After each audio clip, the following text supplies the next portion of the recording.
The Galactic Council had seen thousands of species rise to the stars. They had witnessed empires that spanned sectors, civilizations that bent quantum physics to their will, and wars that reshaped entire nebulae. But they had never seen anything quite like humanity. Commander Michael Torres stood on the bridge of the UHNS Prometheus, Earth's first true warship designed for deep space combat.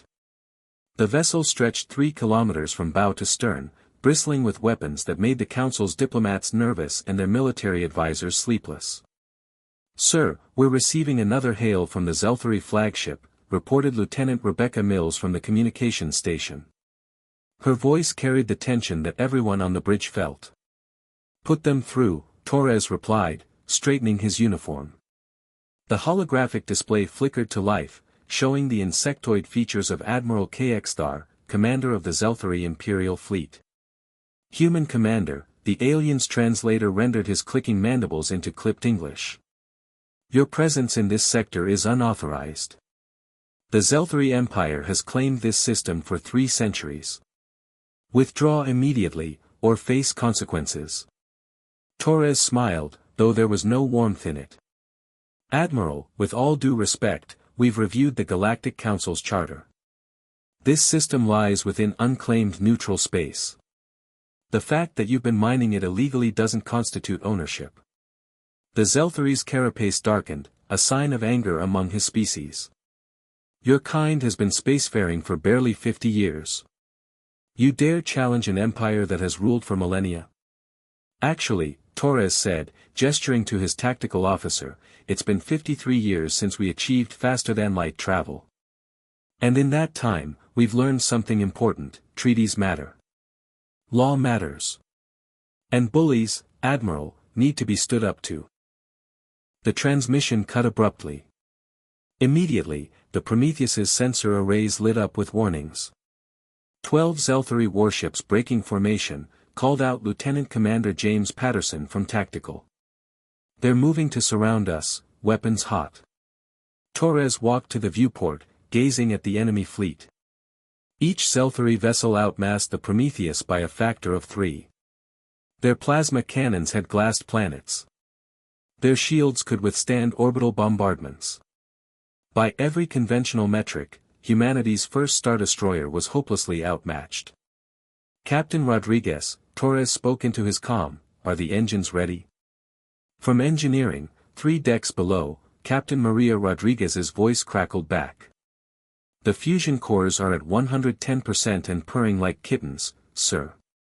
Though I should mention that 110% is technically above recommended." "Noted. Helm, prepare for combat maneuvers. Patterson, arm all weapons systems." "Sir," Mills interjected nervously, "they have us 12-1. Shouldn't we call for backup?" Torres turned to face his young communications officer.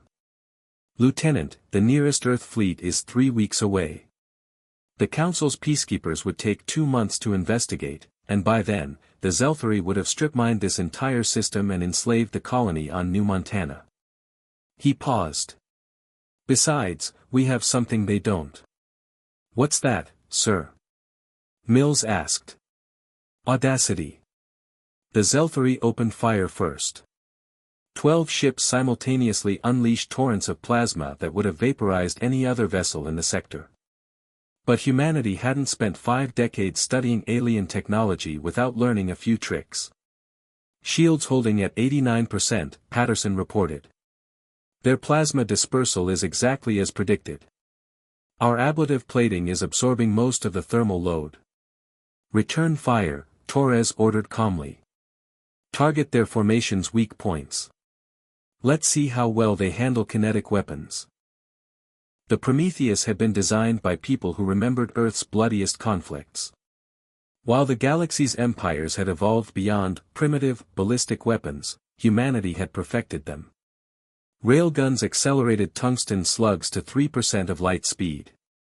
Each projectile carried more kinetic energy than a tactical nuclear warhead.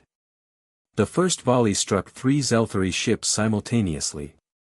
Their shields, designed to deflect energy weapons, offered minimal resistance to solid matter traveling at relativistic speeds. The tungsten penetrators punched through armor like paper, detonating deep within the enemy vessels.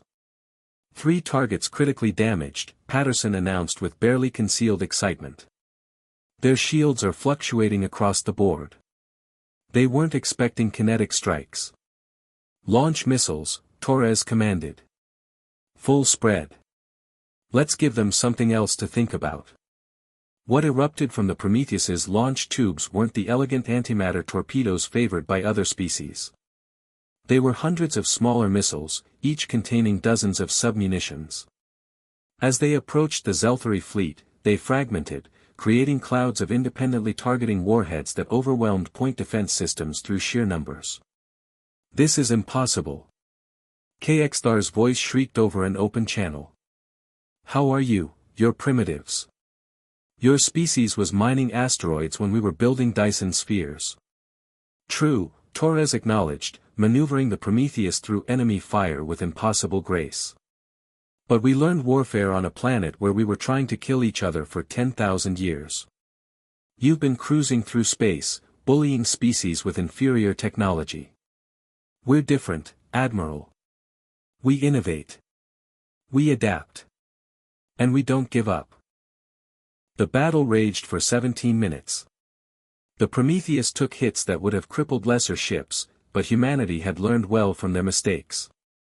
Redundant systems, compartmentalized design, and a crew trained to think independently kept the Stardestroyer fighting even as sections vented to space.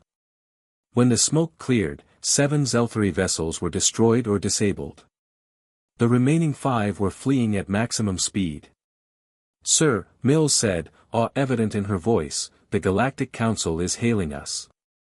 So is Earth Command. And, it looks like every major news network in 3 sectors. Torres allowed himself a tired smile. Tell the Council we're transmitting full battle logs for their review. Tell Earth Command mission accomplished. And tell the news networks that humanity is officially announcing our presence on the galactic stage. He looked out at the stars, at the vast unknown that humanity was only beginning to explore. The Zelthari had learned today what others would learn tomorrow. Earth might be young, but humans were survivors, innovators, and when pushed, the most dangerous species in the galaxy. The age of humanity had begun.